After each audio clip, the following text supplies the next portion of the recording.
ve şiddet tutkunu değiliz. Biz de zindanla da korkutamazsın. Your country is in big trouble. Teslim olmanın sınırı yok.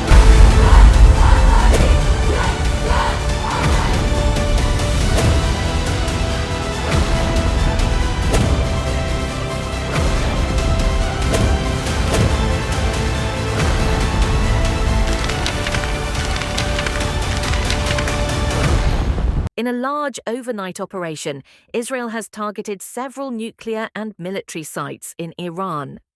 The operation, which Israel called a preventative strike, killed senior IRGC members and involved approximately 200 Israeli aircraft and targeted over 100 sites.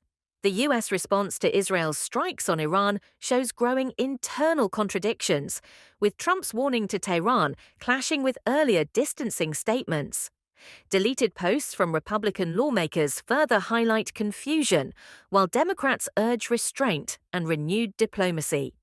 Emerging political indications suggest that meetings and discussions at İmralı Prison are gaining momentum, potentially contributing to a broader resolution of the Kurdish issue in Turkey and the wider region. These developments coincide with a rare Eid al-Adha visit by Dem Party MP Ömer Öcalan to his imprisoned uncle, Kurdish leader Abdullah Öcalan, during which important political messages were conveyed.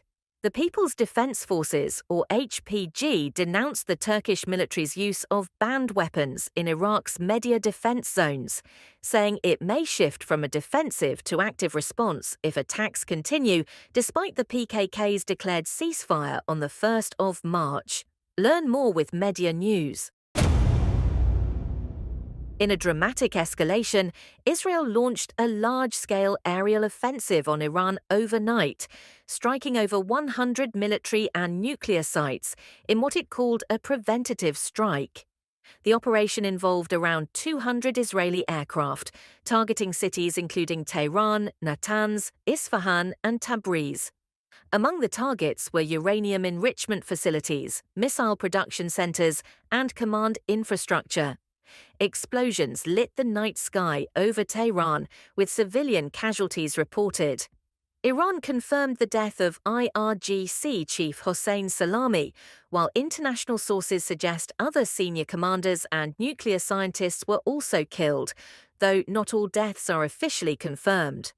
The Wall Street Journal reported that Mossad operatives smuggled explosive drones into Iran ahead of the strikes, disabling radar systems to clear paths for jet bombers.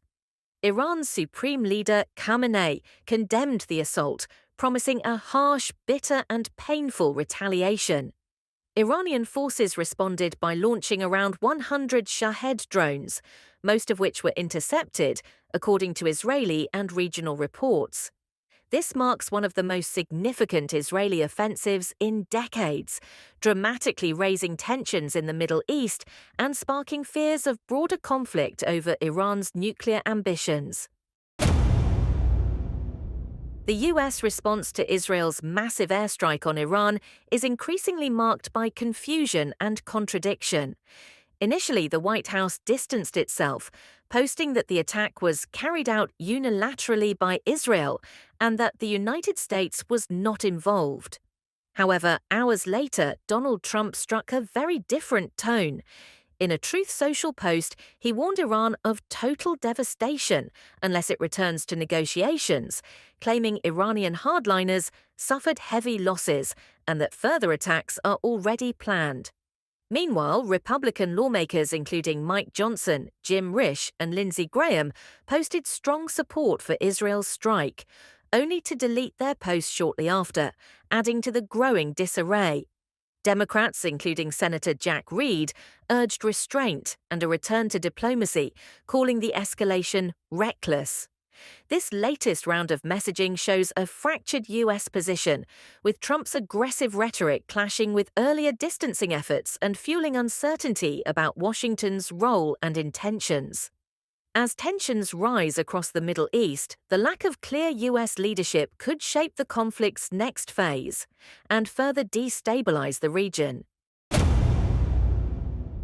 Discussions at İmralı Prison, where Kurdish leader Abdullah Öcalan is held, are reportedly entering a deeper phase, raising hopes of a renewed peace process in Turkey. During Eid al-Adha, Dem Party MP Ömer Öcalan made a rare visit to his uncle, conveying significant political messages. According to Ömer, Abdullah Öcalan expressed strong support for parliamentary dialogue and emphasized the Dem Party's potential to unite Kurdish and Turkish communities. The Dem Party is pushing for a Truth and Reconciliation Commission in the Turkish parliament and renewed access to Öcalan, who has been in near-total isolation since 1999. Party leaders argue his participation is essential for any lasting solution to the Kurdish question. Öcalan reportedly called for a new political paradigm for Turkey's second century, criticizing the current system as outdated and divisive.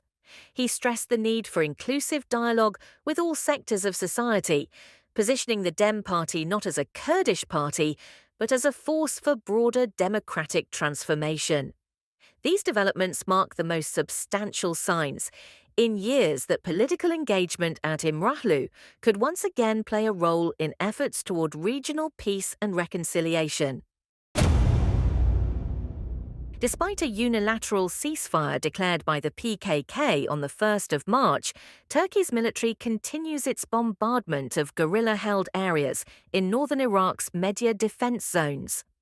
The People's Defense Forces, or HPG, the armed wing of the PKK, now warns that it may shift from a defensive to active response if these attacks persist. In a 12th of June statement, the HPG accused Turkey of violating international law, alleging the use of chemical weapons, drones, and heavy explosives in ongoing operations around the Zap and Metina regions. According to the group, Turkish forces carried out over 11,000 attacks in March and nearly 10,000 in April, while HPG retaliated in just a few isolated incidents.